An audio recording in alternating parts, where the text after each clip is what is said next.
May I ask you both? But by the way, you speak Russian as well? Yeah, am I right? Yeah. Yeah, but not like Peter does. Yeah. But I understand Russian. Yeah. Have you worked in Russia? As a diplomat? So as a diplomat for 2 years. For 2 years. Okay. If I ask you, how do you cope with Russian diplomats? Can I ask you both? How do you cope with Russian people, with Russian folk in general? Can you tell us something about that? Of course, you cannot generalize, but I know, when I ask you, can you talk with the Arabs in Egypt or my people in Iran, then we can generalize. So let's see, like a kroegpraat. Yeah. How do you cope with the Russians? How do you cope with the Russians? I've been living there for 25 years, so I went to the mountains, I went to the sea, I slept with them, I'm still sleeping with Russians. So first of all, my wife is Russian, so I have to tell you. Yeah. Okay. So, and they're quite normal people. Because you could say that Russia nowadays has a huge PR problem. PR problem. Those who haven't been there, of course, they have the image that it's grey, it's cold, it's etc. So apart from the political problems, the other problems. For instance, Moscow is the only Manhattan nowadays in Europe. It's really Manhattan. It's alive 24, not 24, but 5 hours a day. And at the same time, so you can't talk about Russia. You've always to say what kind of footnotes we are stressing on, Okay. Stress one footnote or two footnotes. Because Russia is a time machine, actually. So when you are in Moscow, you are in the 21st century, and you just go out and you're in the 19th century in a novel of Tolstoy or Chekhov. So, and that makes life very interesting, of course. It's not such a dull life like in the Netherlands, where everything is more or less the same. And at the same time, of course, you can't deny that the country has a lot of political and other social problems. And now, of course, the huge, big problem, which is going bigger and bigger. We're going to talk about it within half an hour. Half an hour, yeah. Yeah, about the so-called new Cold War. Yeah. Okay.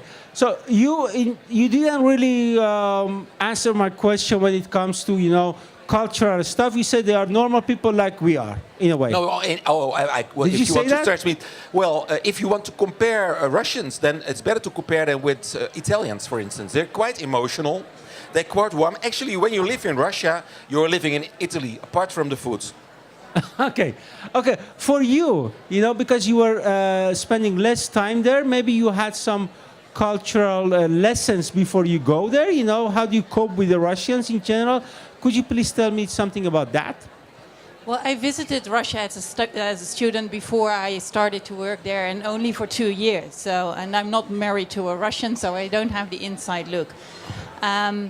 But what I remember from when I was working there is there's a huge difference between the city, particularly Moscow, who at the time, it's not as flashy as it is today, but still it was big. What I loved about Moscow was that it's really cosmopolitan. People from all parts of the former Soviet Union live there, and it's really a very big diversity. But as soon as you went out of the rather posh city center, you go to the outer skirts. What struck me most is that Russian people were really open-minded and they were curious. They wanted to know where you're from and what you're doing there. So I actually had very warm feelings with Russia. And I only went back when we were preparing for the membership of the Security Council for formal consultations with the Russian Ministry of Foreign Affairs on our membership of the Security Council. And it's funny, so that was I left in 1999, I came back now in 2017, and it felt like homecoming. So apart from all the stories, obviously, you have to, in my experience also in the Security Council, Russians are very professional, and they're very good at being functionally angry.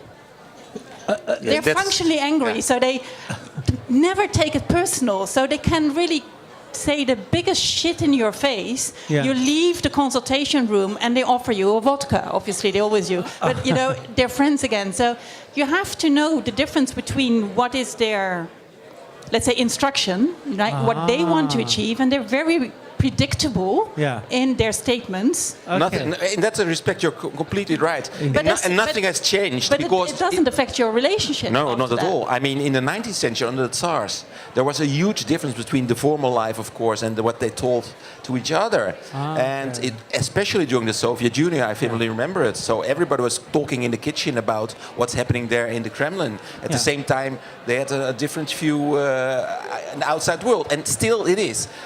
It's a very split society.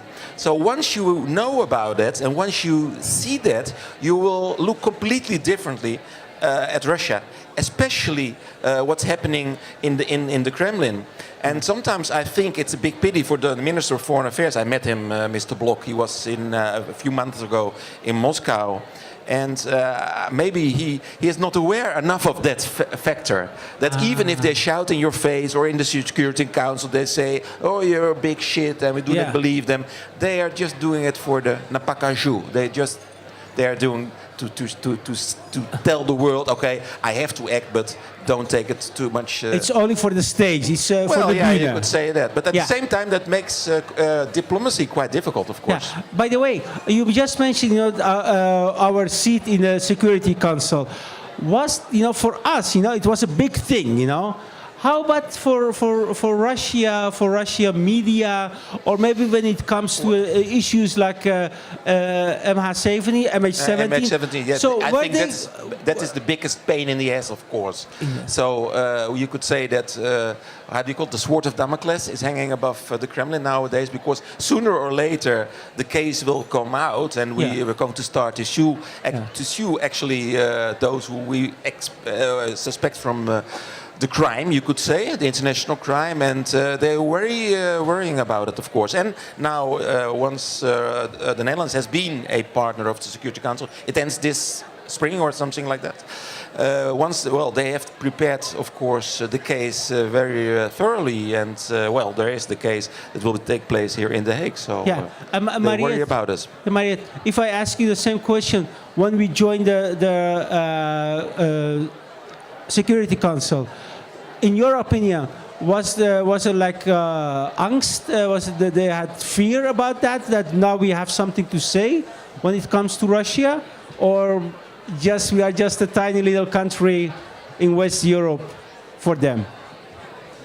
I think, we're not just a tiny little country. They know about, obviously, the bilateral issues. I don't think fear is, too big of a word. No, they were not afraid, but it's definitely something they're very uncomfortable with. It's not, MH17 is not normally on the agenda of the council, unless a new step is done, for instance, in the inquiry, and then we are briefing the Security Council about that, and that is very uncomfortable for Russia. Yeah, Peter. Yeah, okay. No, so we knew from beforehand, and also the Russians knew that this issue, MH17, would be the most difficult between the two of us as a member of Security Council. But on other issues, actually, as I said, they would always like the things we try to achieve, they would call it hobbyism, or you try to be a bit cynical about it. And finally, in the end, and a lot of bluff. And actually, we learned, I think, from the Russians to bluff back and turn out to be actually quite good at it. So in the end, they voted for our resolutions, even if they were like, oh, this is nonsense, this is crap, and we thought we will be happy if they don't veto, and then they would vote in favor. So actually, it was quite funny, the game as well. So they took us serious, I think, actually, to be honest. Yeah. Okay, I understand. Maybe the final question, you will have a talk about this issue. Is the new Cold War coming? Oh yes, but can you please tell us there, just very briefly? Yes, so he's already have been there for years, of course. For years, because the Cold War, everybody is taking it. It's something underground, but in your mind. And Putin is in office for 18 years, of course, and I'm convinced that we as the West made a lot of mistakes, of misperception and misconception until now. Really have to blame ourselves as well, which does not mean that I completely defend the policy of the Kremlin at this stage. But of course, it's obvious that even it's more dangerous than the Cold War I lived through in the 70s and the 80s, because we, apart from the United States and Russia or the Soviet Union, we have now China coming up. and it makes things very unpredictable. And whatever you can say about the Cold War we lived through, it was more or less predictable. And nowadays, nobody knows where it's going to.